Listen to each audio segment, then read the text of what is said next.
quickly, I want to touch on this ridiculous CBC article where they're basically saying that the Dutch protests that we see in the Netherlands, the farmer protests in the Netherlands that really took off around the world, these were fueled by conspiracy theories in Canada. So there was a CBC headline that came out yesterday,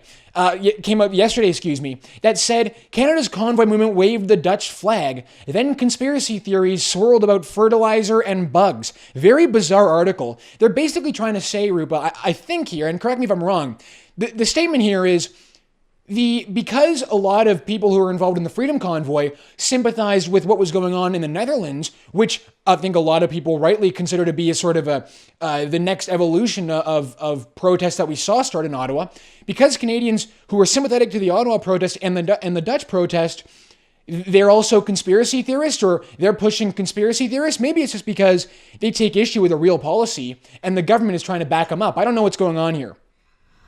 Yeah, this was a really bizarre story. It was desperately trying to bring in misinformation and disinformation into this, into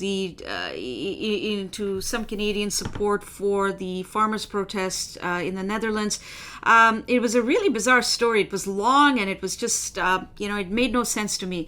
But I was intrigued by a tweet that the CBC sent out to promote the story, the language was very problematic. I don't have the tweet with me, but basically I felt this was a case study in propaganda, that if you oppose government policies, they framed an opposition to government policies as being anti-government ideology.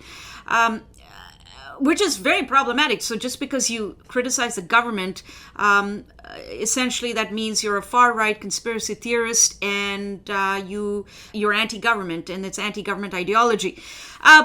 This is incredibly problematic. And imagine, for example, if the legacy media in the U.S. During the civil rights movement, for example, and this was the example I sent out on my Twitter feed in my tweet, in the 60s, the civil rights movement was protesting unjust laws, and imagine if they were called anti-government ideology. In fact, there were people saying that this was anti-government ideology, but guess who these people were? These were Southern white supremacists. Right.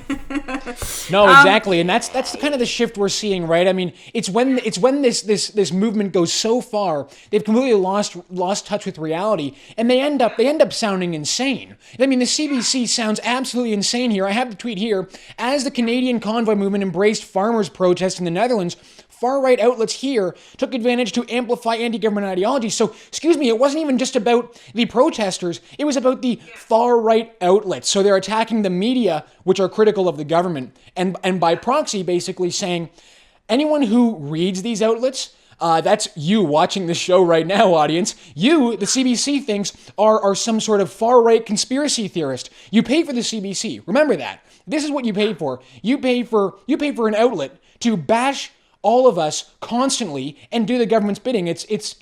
Again, like, this is the kind of stuff we can laugh at the CBC, and they always put out stuff to laugh at, but then they do stuff like this, which is extremely dangerous and just absolutely ridiculous.